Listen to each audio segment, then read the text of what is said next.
From the keyboard to the boardroom, this is the business of esports.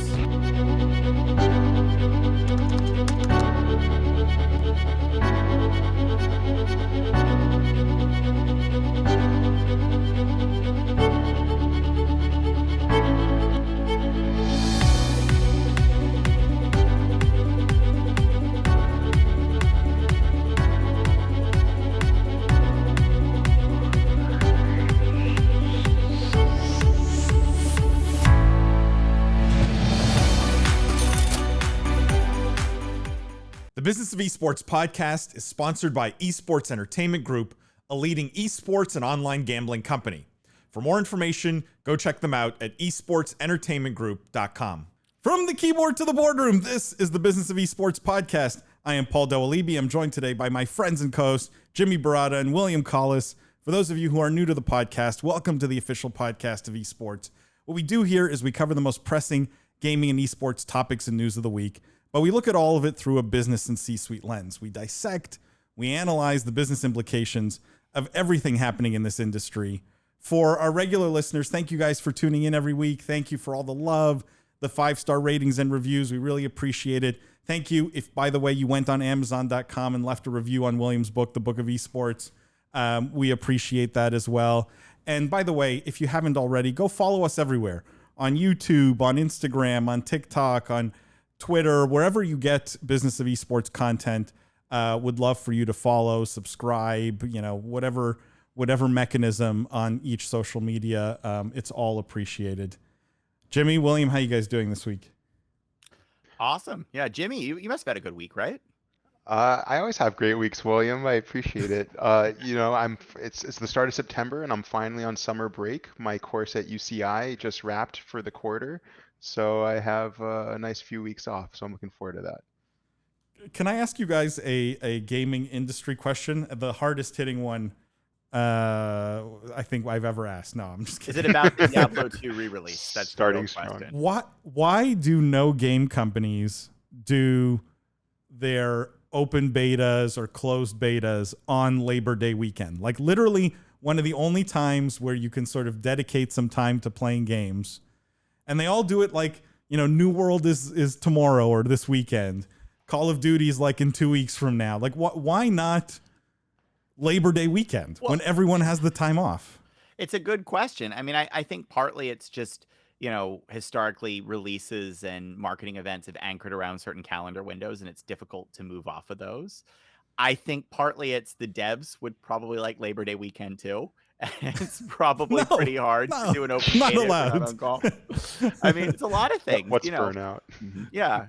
I mean, but I do think it's strange that there's such clustering of releases, right? And I know why historically that is because it's marketing calendars, but it does seem like in today's digitally driven marketing economy, you should see the releases much more evenly spaced rather than say everything clustering around like November timing, right?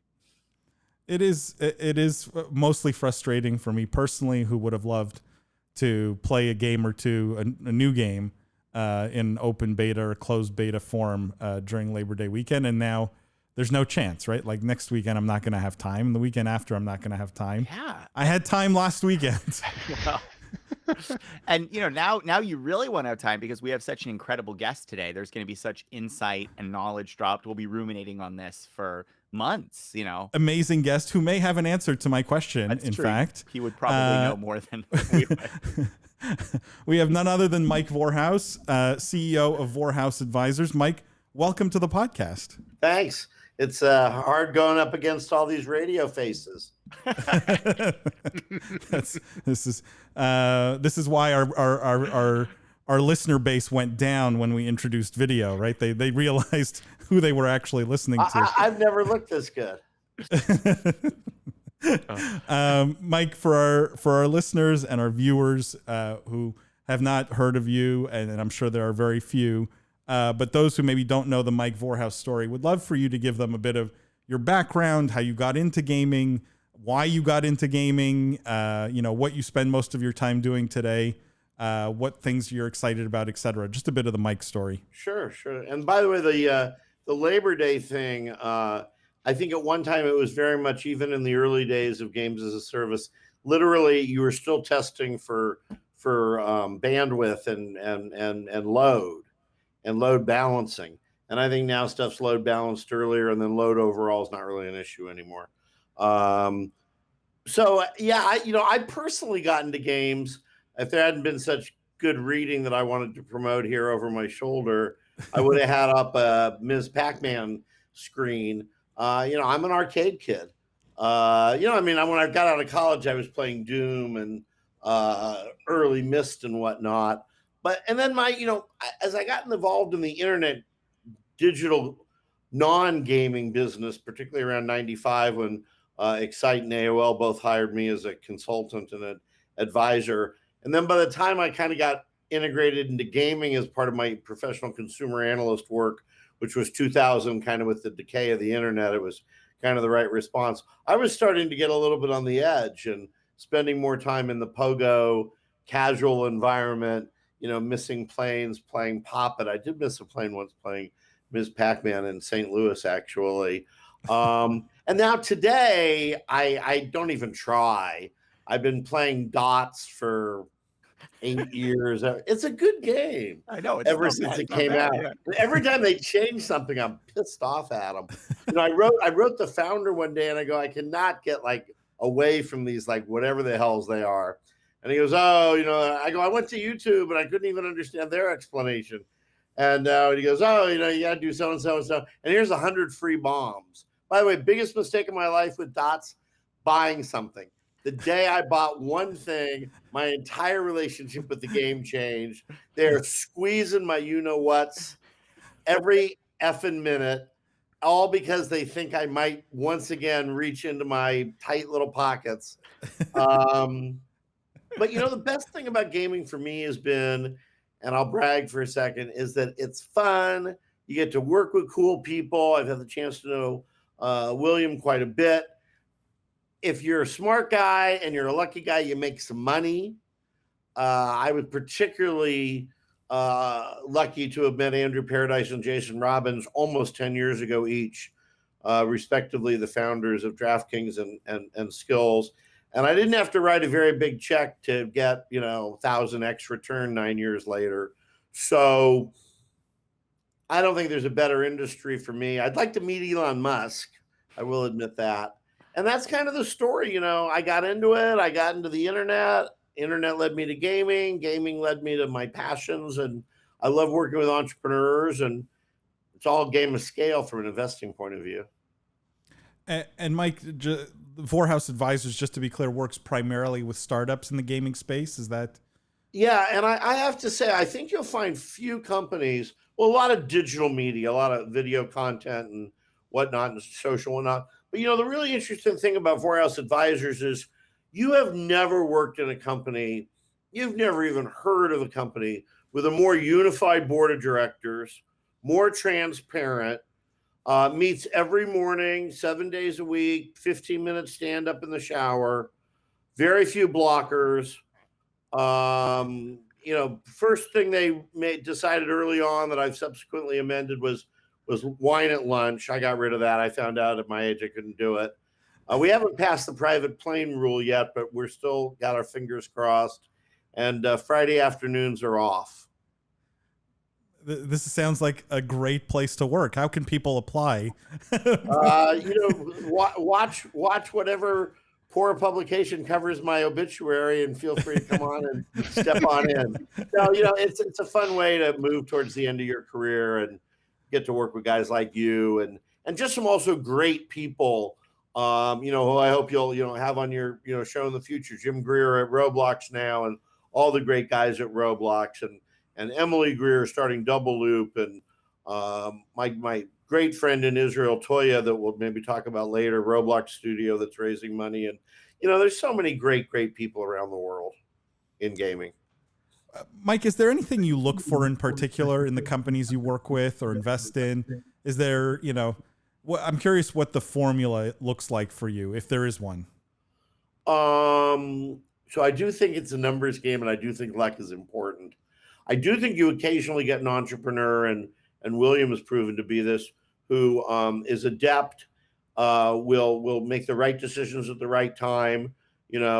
we'll take a double and play for the home run next time. And I like those guys. I had one guy, not William, who did a company, and I only made like $154 profit, and he was kind of embarrassed.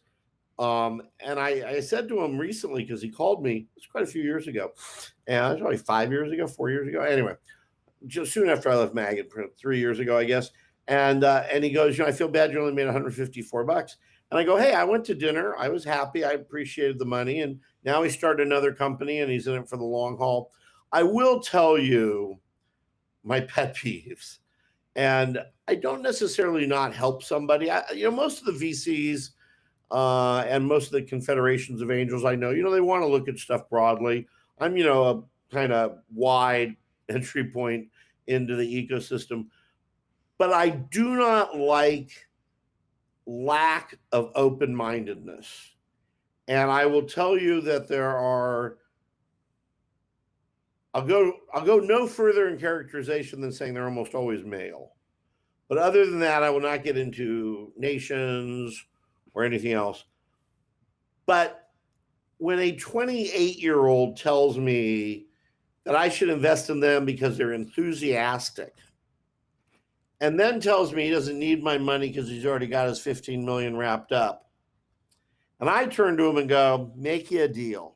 Next 24 hours, send me, I'll take unsigned term sheets, totally $15 million for your project, and I will personally deposit $1,000 cash in each of your bank accounts. Needless to say, that did not happen. So I think Silicon Valley kind of effed things up for a lot of people because this fake FOMO. You want FOMO? Get a signed term sheet. And it sucks anyway. I like my, FOMO is like a lemon just method of, vesicle. And I'm much more like into chocolate vesicles. Sweetness and light in this year of 5,782 just starting. I mean, but in all seriousness, it's just give me a break. And by the way, I have to show a deck. I can't begin to tell you how I feel about that. You don't like them or you like them? If I know that venture capitalists and people, I'm not going to be in a deal that aren't really good people, I hope. And I know that people much busier than me, much more important than me, much more money under management than me, don't want to look at decks early. And I think we all want to, make a fairly quick judgment call. And I'll help almost anybody. This may have been a mistake to say. I'm easy enough to reach, on LinkedIn. I answer all my LinkedIn, requests and whatnot. And, let guys even more experienced than me decide if it's doable. But I don't need to understand the company to that degree. If you're got no money and no product, I want to hear your vision. You got to do it with a deck. I get it. But as soon as you've raised any money and as soon as you have a product, it's about traction. So great. 92% day 3 retention. Amazing. Love it. Come on. How many people?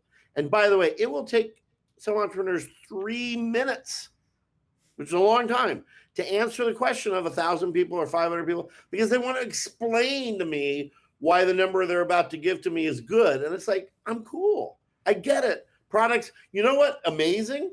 If you have 5,000 people play your game, you had 500 people play it earlier. Oh my God.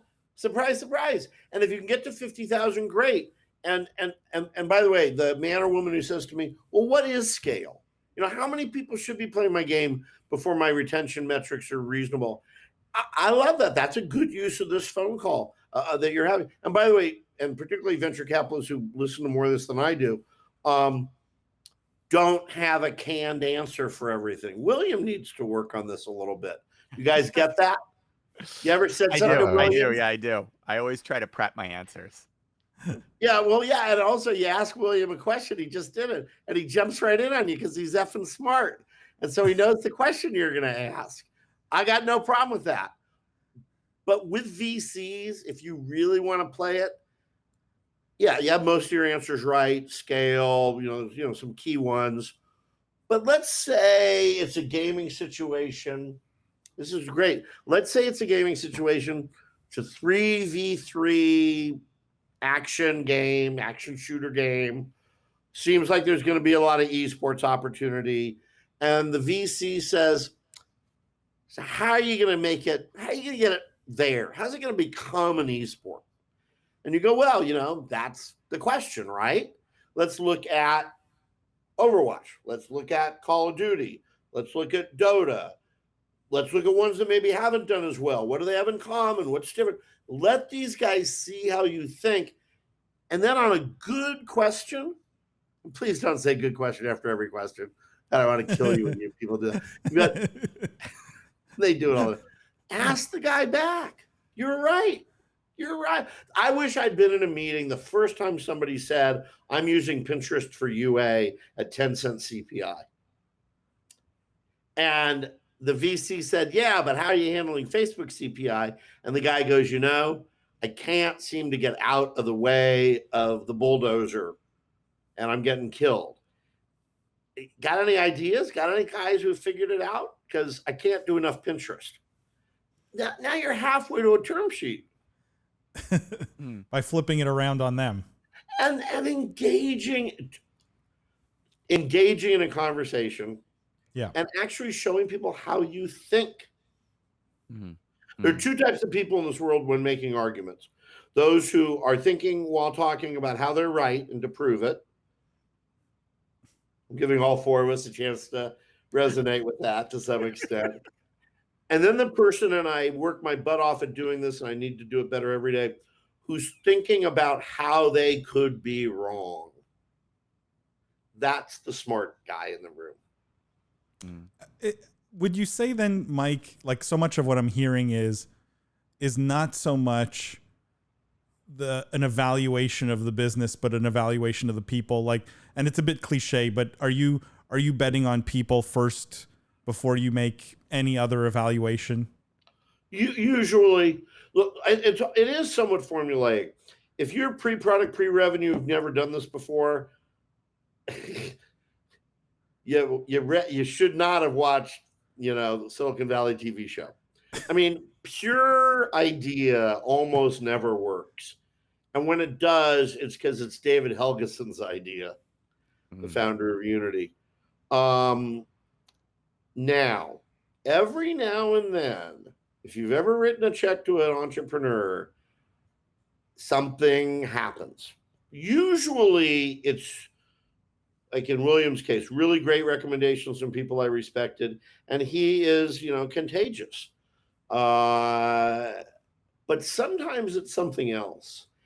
And I'm going to be careful about this because the guy's, he's fully public, but he hasn't, I think there's a tipping. I would never want to give away Clubhouse before Clubhouse gave away itself. But I met a guy through Lunch Club, which would not be my normal stomping grounds. I've been impressed by it, though. Very young man, younger than any of you, by far. Right, I don't know about far. And he had an idea about an app for the 25 and under generation that was basically the app for blank. I'm not going to say it. And his point was there's an app for everything for these people. Venmo, dating, scheduling, weather, finding vacations, restaurant choices, remembering your parents' anniversary. I mean, fulfillment of all, from OnlyFans to philanthropy, charity, Venmo, Patreon. I mean, seriously, honestly, tell me something. And this guy hit on a mid-sized idea that he was going to be the Tinder of blank. And I said to him, he hadn't raised a penny, had no product. And I said, I actually think that makes a lot of sense. I think you've identified one of the few areas where there's not an app out helping people, but I think you could take it one step bigger. And he has subsequently done that. Of course, I think the fact that I may have had that idea might not end up in the book. This happens. I told him at lunch a couple of weeks ago, I go, if this is as big as it could be, you won't be CEO in 2 years. I haven't actually heard from him in a couple of weeks, which may have something, to do with that. But, he's getting some virality. But, all these, experiences, if I'm not pitching experience, I'm an idiot. and and so he gets a call from Andreessen Horowitz, and that becomes I'm about to get a term sheet, and it's like every month now I write, how's that term sheet going with Andreessen Horowitz? Because it didn't come, but he just raised some more money. I'll give you a great idea of what I mean by big idea. Now these guys were further down the road, and I can tell this one fully. So Tenor was Rifsy, which is like Giphy, sold to Google a number of years ago, 127 million, had a tiny bit of money in it. Met the CEO, co-founder is a very good friend of mine, Eric Hackenberg. Met David McIntosh, the founder and CEO. And David and I were talking, very compelling gentleman, Berkeley, double E, advanced studies, been at a couple companies, had a partial exit, whatnot. And, Tenor's animated GIFs, and they're fun, and, so on and so forth. Who would have thought there'd be so many Shana Tova animated GIFs on Google and Facebook? I was, kind of surprised yesterday. And so I'm talking to David a couple of years ago, and he goes, what's the world's biggest language? And I go, well, obviously I'm going to say Mandarin Chinese, and you're going to know that's the obvious answer. So obviously you got some better answer. And by the way, he did not go, yes, I have a better answer, which plenty of people would have. And he goes, emojis. I go, cool, I'll buy that. Emojis, the world's biggest language. He goes, animated GIFs. I just tingled. Honestly, I'm not BSing you guys. I honestly just tingled. Animated GIFs. I just tingled again. I know you guys think it's part of my routine. It's not. I'm actually being honest because it's so brilliant. Animated GIFs are going to be the world's biggest language. Now, who does not want to write a check for that? It's compelling. Yeah. You guys already got a product. Really good pitch. It's a great line. Yeah. Versus, hey, data for the Olympics. Yeah. Mike, are there any themes that you're focused on specifically in the gaming space, esports space? Like, are there specific trends you're looking at, themes in terms of the companies, signs you're seeing that, a lot of people are going after something, this specific area or that specific area? I'm curious what you've seen in terms of trends. Well, you're asking some very great questions here. First of all, the NFT thing, bubble or not, has been like perfectly, everything's kind of fallen into place. So kudos to people. I think, again, there really is something there, particularly in scarcity and control. But, a lot of people been screwing around. I mean, even Dapper. I mean, how about my buddies at Upland? I mean, you could have invested in them at a very low valuation not that long ago, and now they're raising it, a much more substantial valuation. I mean, look at Eric Schurmeyer's company. I mean, I won't give you the numbers, but, Eric's the co-founder of Zing. You see, that's a guy who can go out and raise big money on a big valuation, but he's got, a 5,000 monthly CAGR number, and he's got 3 different ways of driving money within his NFT. So I think that's like super, super real. It's obviously too bad that VR has not been super, super, super real. It's just a hardware problem, I think, and I don't think there's any doubt that it will be. You're kind of surprised when more guys haven't come out with more games and devices like Nintendo. And so the same has been at Niantic, right? Like, why can't other guys get AR happening? They will. I have always liked infrastructure. That did lead me into a dark era of ad tech. I'm a director of Perion, which is a relatively substantial NASDAQ company. And we are rightfully so through growth and revenue and profitability, performing along with lots of other people in ad tech well. But there was some pretty nasty years for ad tech. But generally, I guess I like infrastructure without arbitrage, if you can get me that. Obviously not going after Google. I mean, go after those ecosystems. I mean, I still think, obviously companies building around the TikTok ecosystem, maybe they're a tiny bit early, but I mean, the number of companies that have been built up around the Amazon ecosystem. I love creator tools, which I consider infrastructure. Build boxes, somebody I'm involved in that's up and coming.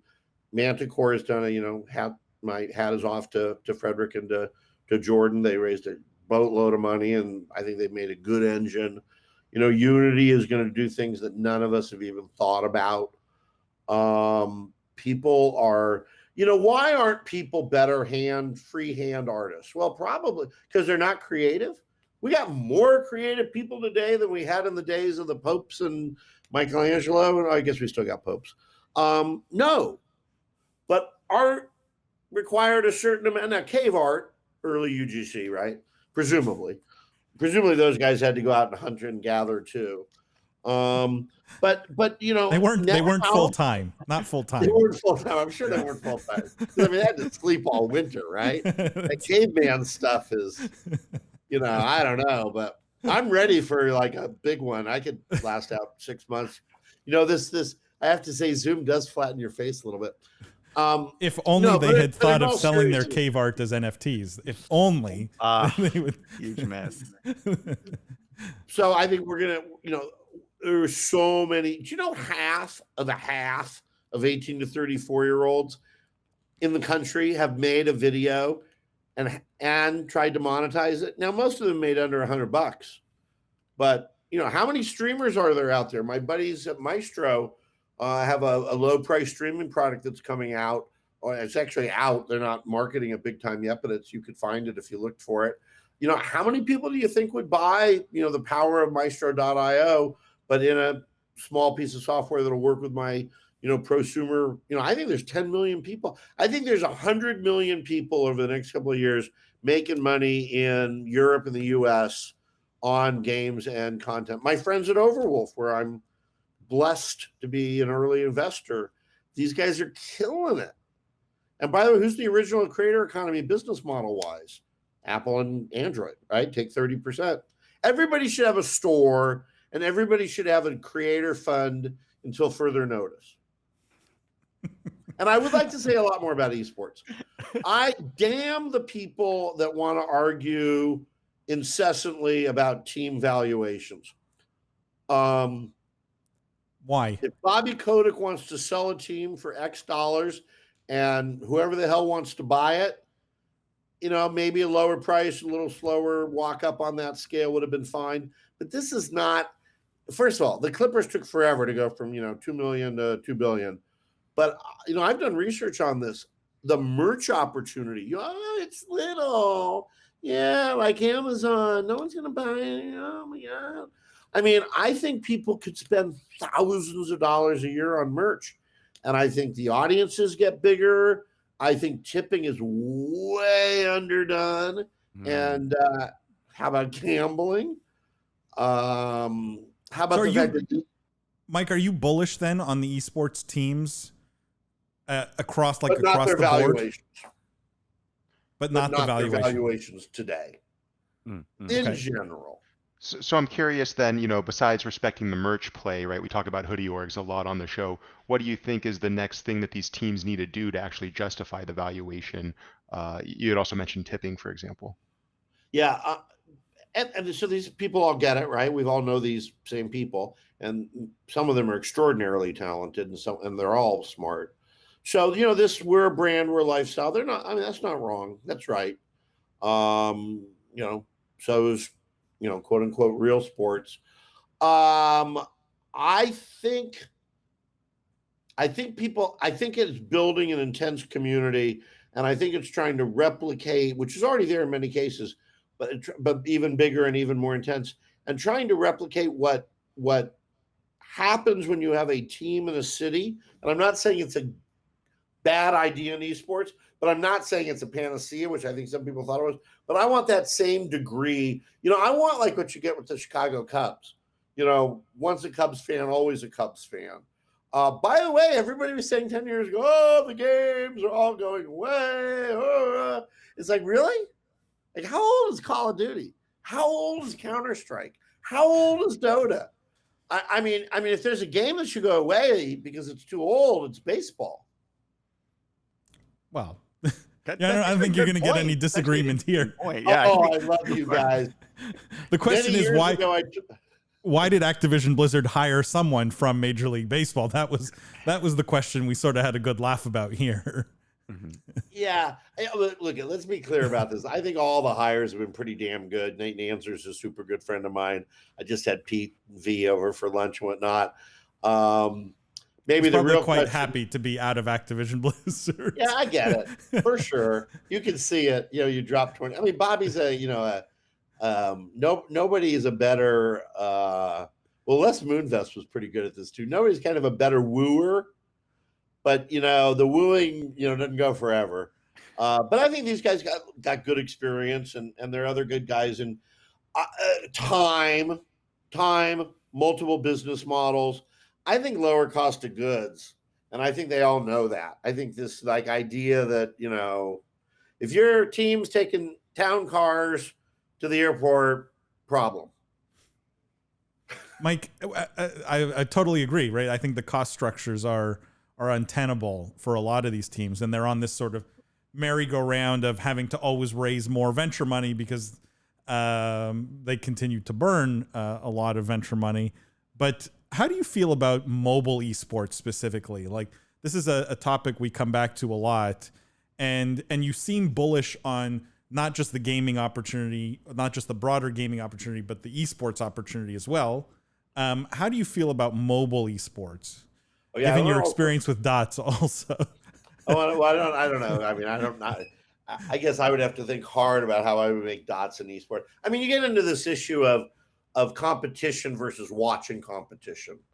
And, if that's maybe your way of distinction, then, I don't really anticipate people reactions. I mean, talking back, who the heck knows? I mean, remember that a couple of years ago, we had like 50,000 women opening oysters every day on Facebook and selling the pearls to their followers. So, I mean, anything can happen. But redirect me back more precisely into your esports question. I apologize. No, it's more just the mobile opportunity. Oh yeah, I think I've always struggled, and I'll speak personally. I won't speak for William or Jimmy here. I've always struggled a little bit with, on one hand, mobile gaming businesses are just so phenomenal from being cash cows, right? For being cash cows. But on the other hand, I struggle with I want gaming to get to this immersive VR, holodecks kind of future. And I feel like mobile doesn't fit. And I'm curious how you think about those two things. I definitely tend to agree with you. Maybe what makes mobile, so the natural thing is, mobile, in order to watch my big traditional PC esports games, which is, I guess, kind of what Mob Crush became. Originally it was going to be mobile streaming of mobile esports. And, unfortunately, for those of us that had money in the venture funds that backed Super Evil Megacorp, I ended up being right that the name was worth 10 million. But, it was a long slog for them. And I'm people I respect deeply, Bo and Christian and whatnot.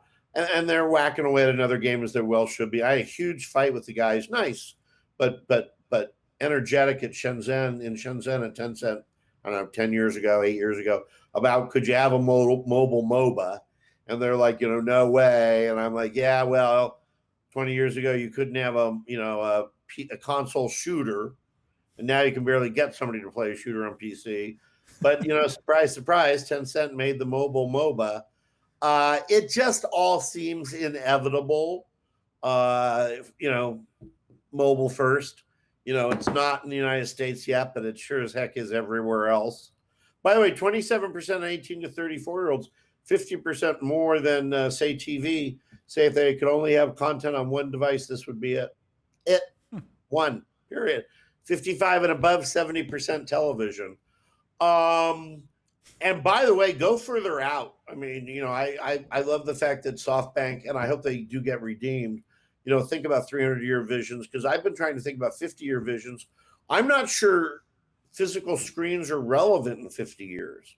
So I think content which currently enters your brain through a series of chemical, physical, and biological elements and processes from the screen to your eye, to your brain. I don't understand why the screen must be done.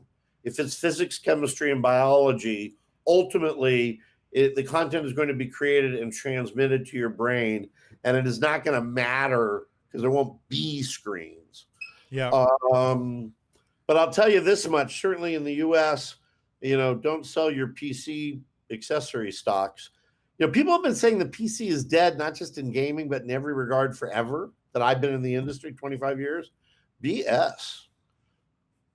And by the way, the tablet, let's just tell the truth here. Old men like me. I mean, it's not like it became on iPads. Yeah. It's not like the big iPad, the big iPhone for games. Yeah. Go for it. Go for it. No, William, go ahead.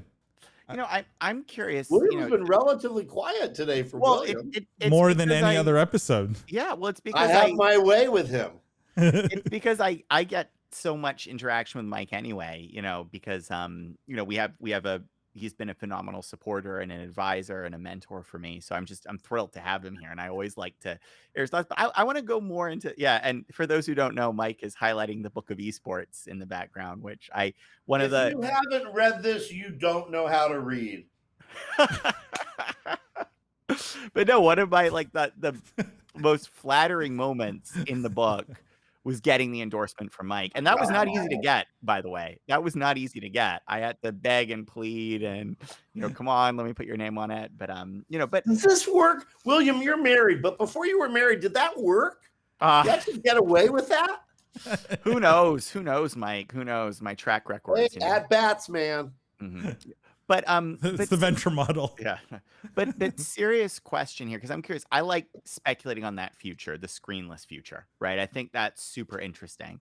And I think people in general don't appreciate how fast that change occurs, how much of a tipping point moment is. And I always think of the moment in my life I always go to is mobile phones, where everyone had Blackberries and they sort of and we're like, oh yeah, business, we get it. The iPhone came out, well, it's sort of a better Blackberry. I mean, it has a dynamic keyboard and some web browsing, but come on. And then all of a sudden, within 2 or 3 years, just everybody had converted over. It was night and day. I think very much that the same thing is going to happen with the immersive techs around, whether it's VR, AR, or AR, in your case, sort of screenless viewership. I think that's a huge moment we're coming up on in the industry. And I would love for you to say more about, and candidly, how close is it? Because this is the thing I struggle with. Like you said, VR is going to happen. It's a hardware issue. But when? It's a huge issue if it happens 15 years out versus they're going 5 years out. They're going to be this in less than 5 years. I mean, no question, right? I mean, it's taken a while. Hey, would my buddies at GenVid kind of be in this category of bringing immersive to the masses? You mean Jacob and those guys? Yeah, I think that would be a good fit. If you want to talk about GenVid, it's interesting. What they're doing is pretty phenomenal, particularly with, I think, AI-generated television shows, right? Didn't they do something around that? Yeah, television shows / games. Yeah. Episodic, living. By the way, I know I'm jumping around here a little bit for you, but Telltale. How come that didn't work? We need to break that down one day. Is episodic an option or not? Yeah, that's a really interesting question, because they had really good franchises, right? They had Sam and Max, and it was a very interesting business model, which is, basically hey, we can get a lower, basically we can deliver a single player experience, but we can convert the $60 price point to a $9.99 price point. And it should work in theory, because it's basically a microtransaction model, right? That's crazy. Actually, that's a really good point, Mike. Why did Telltale not work? It should be a slam dunk. Was it just adventure games? It's a good model, but adventure games would run their course. We were ready for different interactive media. I would like to know, maybe they were too self-satisfied. Maybe there's just too much content coming out to maintain an episodic momentum. Yeah, that could be it. Is, if you think about it, when you're really into a single player game, right? You want to keep playing the game. You know what I mean? You don't want to have to wait 3 more months for another $10. It creates too many opportunities for disengagement. Or there are 100 other ones waiting for me. Exactly. It discourages grinding in some way, right? It discourages you from actually blowing through the content. And it could also be just the advent of taking a $60 to a $9.99 price point is great. But other people had taken a $60 price point to a $0 price point. They'd invented free to play. So if price was a barrier for you, well, this was a big innovation. It wasn't the innovation, because that was FTP, which was literally occurring at the same time. I have a problem when people tell me that they've got a paid app. I Yeah. just have had it beat into my head that I bet you could do better with a free. You know, an interesting company that's done very well, and I respect them, another Israeli company. I'm not involved with them directly, Lightrix. You know, it's a paid app, and apparently they've done super well. But anytime I'm with their main funder, I'm always saying to them, I don't know, guys.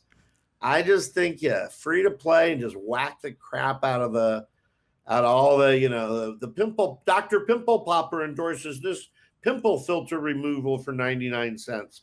By the way, if you don't watch Dr. Pimple Popper on TikTok, then, you know, I don't know what to say. Mike, does that mean you are not a fan of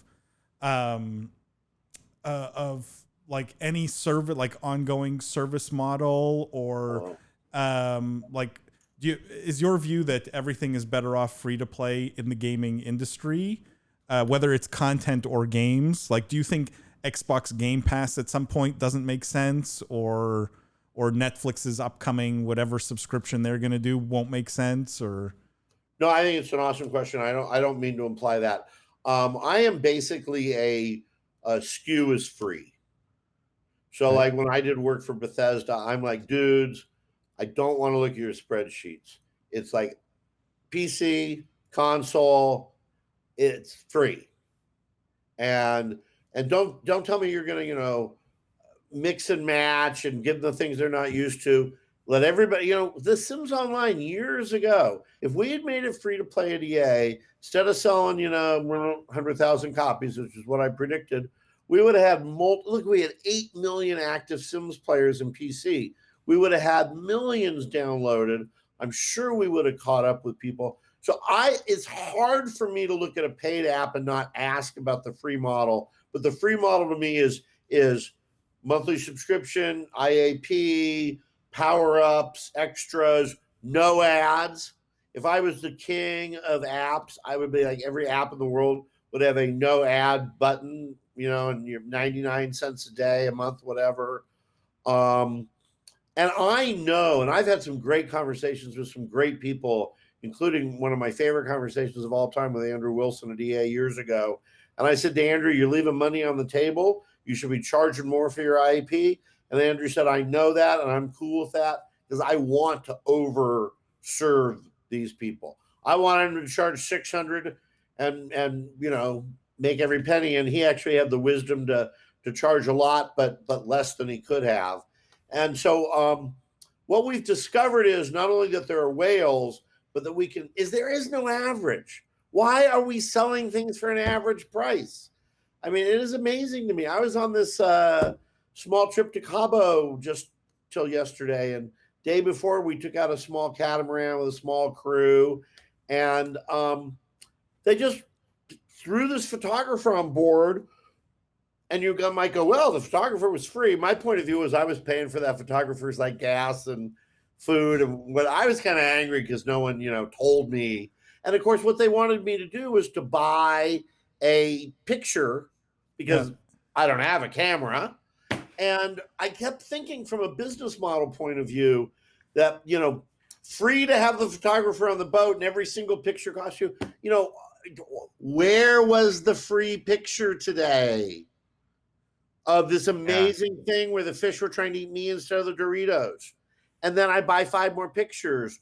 Or, I mean, there's so many things I can say about this. And also I said to people on the boat who got tired of me ranting and raving, as I'm sure all of you are now, I go, they didn't even come at this the right way. They like sneak the photographer on the boat and then, oh my God, free photo, you know, it's like at the restaurants, you know, does that, you know, ever still happen? When what they should have done is after we booked the boat, they should have written us and said, would you be interested in these supplements, Mr. Vorhaus? For instance, instead of the V1 Grenache Syrah mix, we could deliver V3 from Casa Madero for an extra $60. Photographer, private photographer on the boat, unlimited photos delivered to you digitally and a booklet, $500. I mean, so what do I want to say? I want to say use your brain on business models. And in digital, you have omni opportunities for business models. Yep. Mm. But don't lock the front door. Yeah. I love this, Mike. We could do 10 more episodes with you. I just want to make sure before we wrap, because I know for the sake of time here, I just want to I just wanted to get to this because I know you're involved here. Can you talk to, this is a story from GamesBeat. Toya raises $4 million after Miraculous Ladybug crosses 200 million plays on Roblox. We're all big fans of what Roblox is building. I know you are personally involved with Toya here.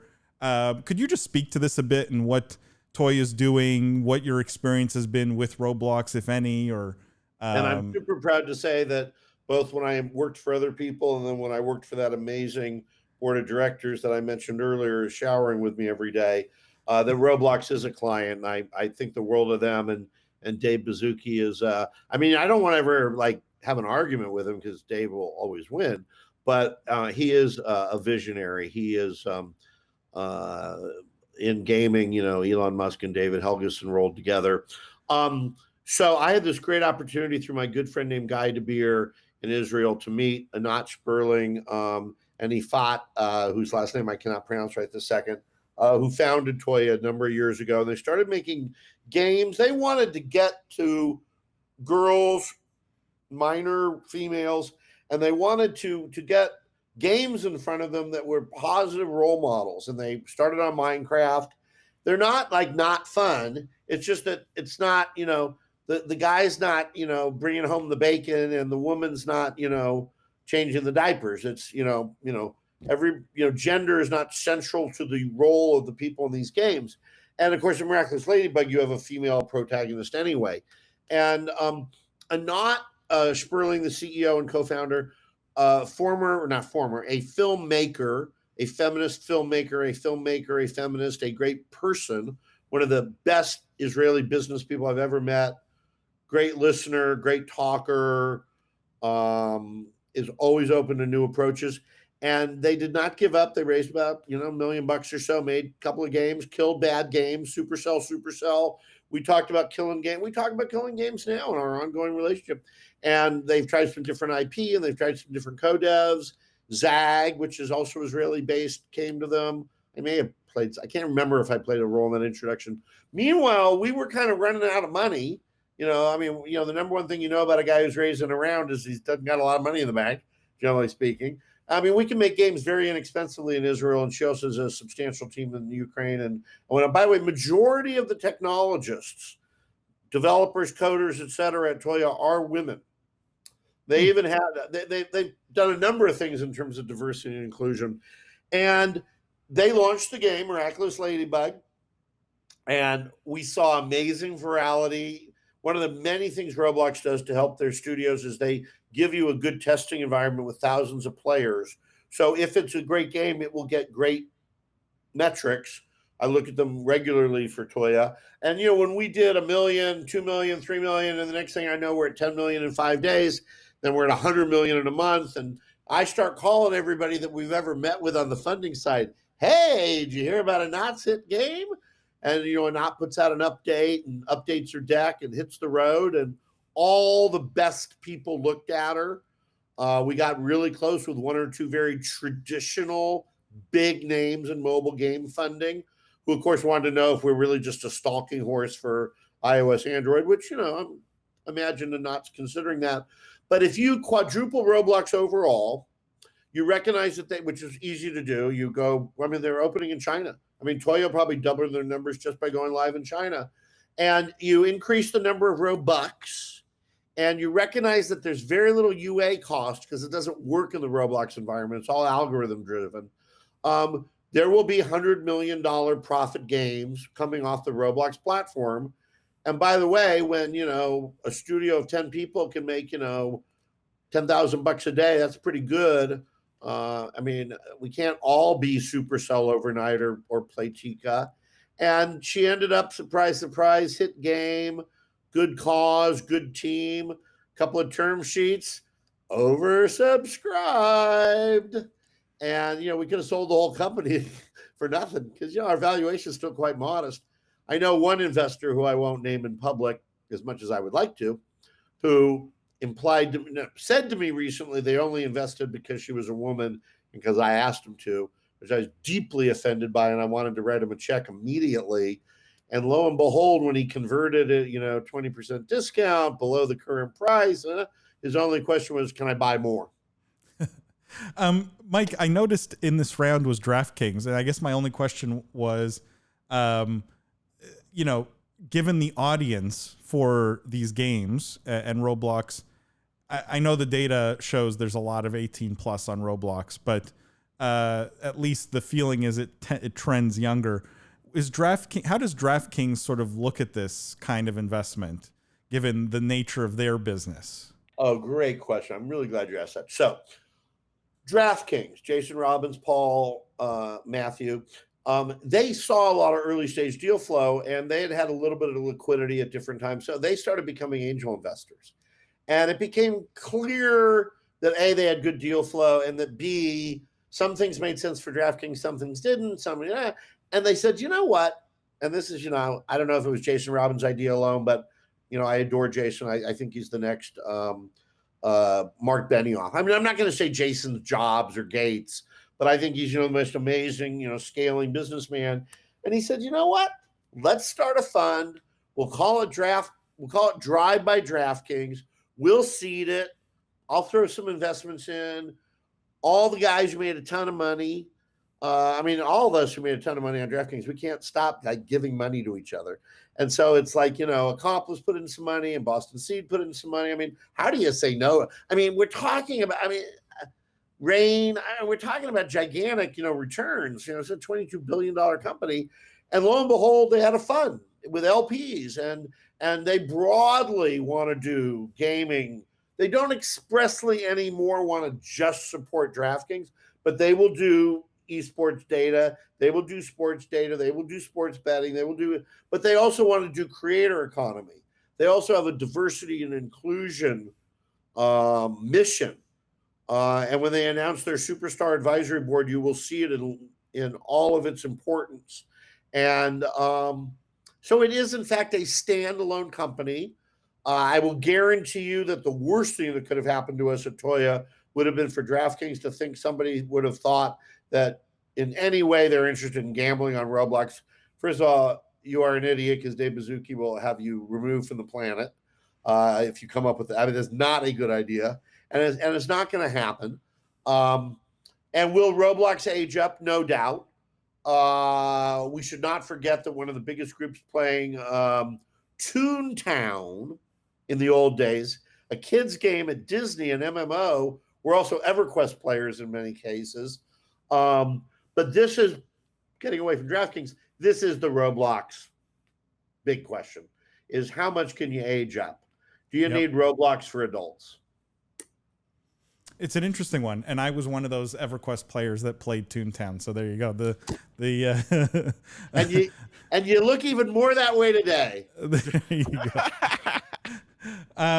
Guys, the time flew by here, Mike. We're gonna have to have you back because we probably could have done 10 episodes easily. I know we got to only scratch the surface. There's probably so much more we could have dug into here. But thank you for being on the podcast. If you do 10 episodes of me, I guarantee the Mike Vorhaus filter will go viral. It filters me out. And it just leaves the Book of Esports. There you go. Great reminder. Go leave a review on Amazon. Tell William how much you love the book. You can also get it in Spanish now. There you go. Mike, where can people find you if you want to be found? 6208. Oh no, not my address. Oh, sorry. Okay. Michael Vorhaus at LinkedIn is my preferred, easiest approach. Mike at VorhausAdvisors.com. Cool. You guys put on a great series of content. You are exactly the creators that the world is living on your content, and I thank you for making that content. Well, thank you for coming and participating and taking the time. I know our audience is going to absolutely love you. Thank you so much, Mike. A real pleasure to get you on. Seriously. My pleasure. Just as always, guys, a quick reminder, every Wednesday evening we do a live show. We get to all the news that we didn't cover on the podcast. It's 8:30 p.m. Eastern time every single Wednesday. Would love for all of our listeners to come participate, get in our faces, ask questions, challenge us. It's a lot of fun. And as always, this podcast drops every single week. Make sure to follow us everywhere: LinkedIn, Instagram, TikTok, YouTube. We really appreciate it. Go buy the Book of Esports if you haven't already. You've waited too long at this point. And go to Jimmy's Patreon account because he had to close his OnlyFans account. That's it. And as always, guys, we will see you next week. Thank you.